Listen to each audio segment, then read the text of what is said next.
Our relationship is not really well.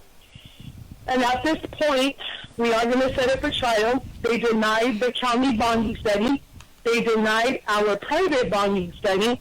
My question is, when I spoke to my public defender, the person stated that she is going to think about whether or not to bring in the witnesses, which is a facilitator who's the supervised facilitator.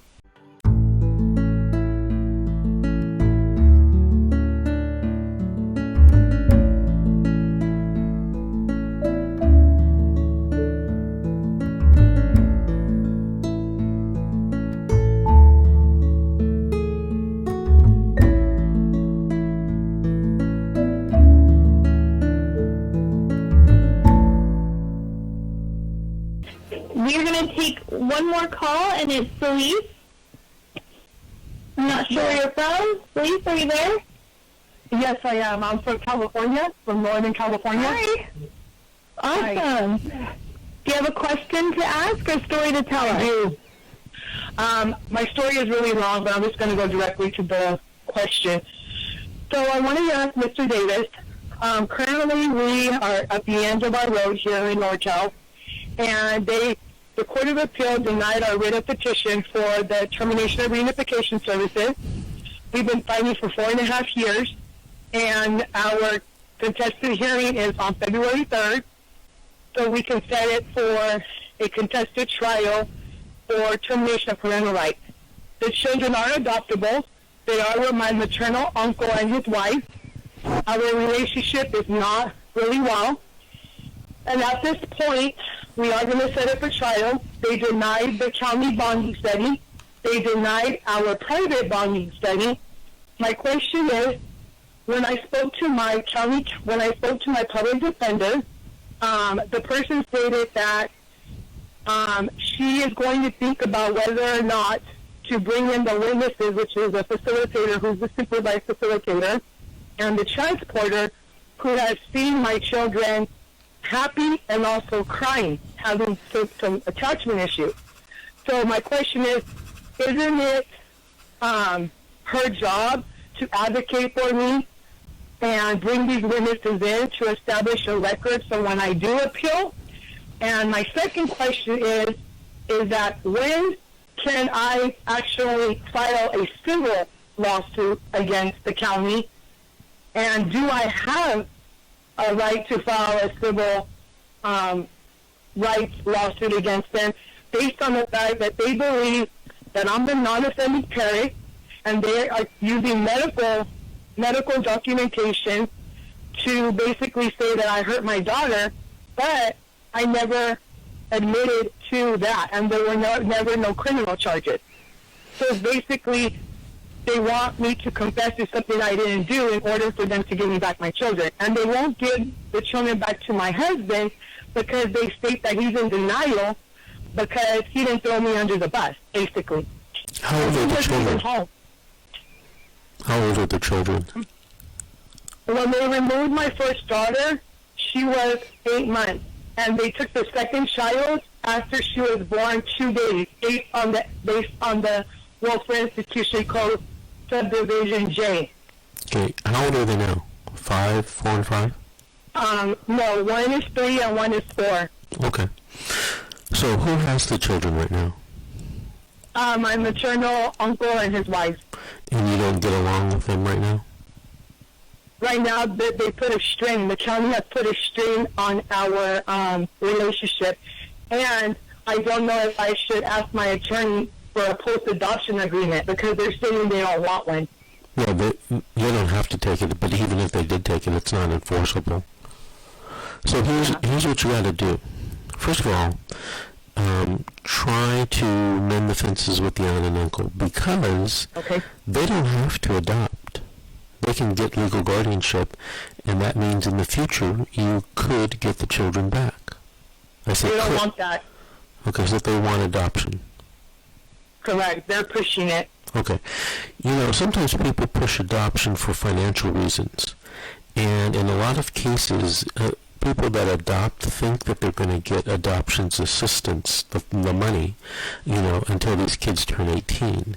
And in a lot of situations, the money's turned off after 2 or 3 years. And so then they've adopted these kids, and they're really their kids now, and they have to support them without any help from the county. If you become a guardian, you get payment all the way through their 18 years of age. But let's get back to the legal part of this case. So what I would do is I would file a 388 petition, and maybe your husband should do as well, and make it a really good 388 and ask your attorney to help you do that. Because if your parental rights are terminated, you can appeal the termination and the 388 if it's denied, right? So what do I do a 388 on? The fact that there's been different change in circumstances and it's in the best interest of the child. You've just given me some new evidence about how the kids are happy with you, and I just assume that the judge has never heard that evidence. So that may... He has. Oh, he has? We have had over 365 supervised visitations with no incident. Mm-hmm. And they still haven't listed to unsupervised. The judge has already...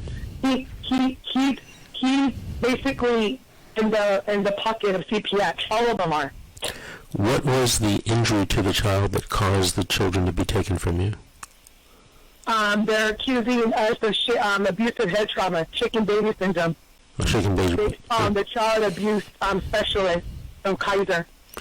So at the trial, did you have an expert to testify on your behalf about why? We had 2 top dogs, Dr. Stephen Gabelis and Dr. Gulinik, one of the top specialists in SBS, and they basically disregarded their testimonies and said they were flat-out liars, they were going to go with their county.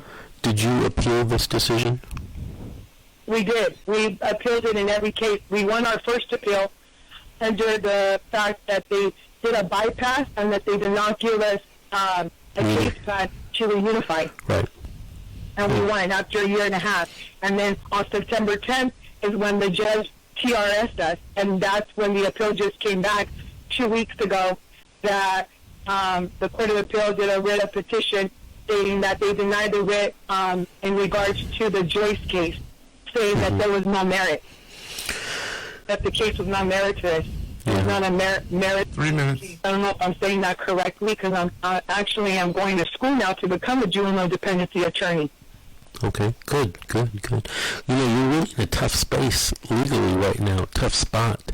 I mean, it's going to be difficult to stop the termination. You should, file the 388, of course, but the other thing is you know what you have to prove to stop the termination, right? I have to prove that we tried that, Mr. Davis. They denied us our private bonding study. They're trying to say that our private person that we chose was not qualified, and she's highly qualified. She's basically hold on a second. When you asked for the bonding study, did you make it in a written motion form? Did your attorney do that, or did you do that?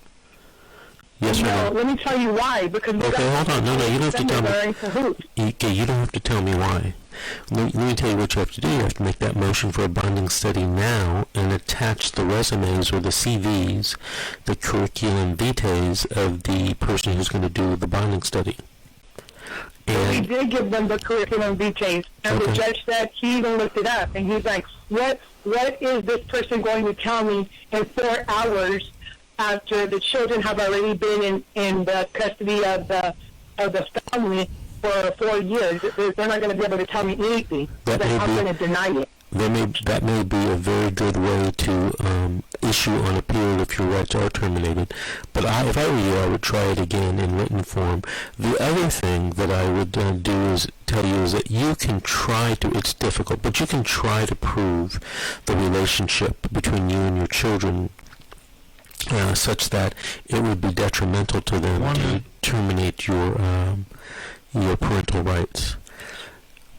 And that's what I told the public defender when I spoke to her yesterday. I said, it would be detrimental if I don't have the supervised facilitator that's been hired by CPS to be a witness, because at this point, I just can't be my own witness to prove my bond. Well, you're going to have to subpoena that person into court. Hey, Celeste, you're going to have to prove that person. Bring that person to court, subpoena them, have them put on the stand. Hey, Celeste. Yeah, but she doesn't Celeste, hold on. Celeste, my engineer's telling me we have to go. I want to thank you for calling. Thank you for listening. Give us a call in 3 weeks and an update. This has been The Secret, How to Fight Child Protective Services and Win. We'll see you next week on the radio.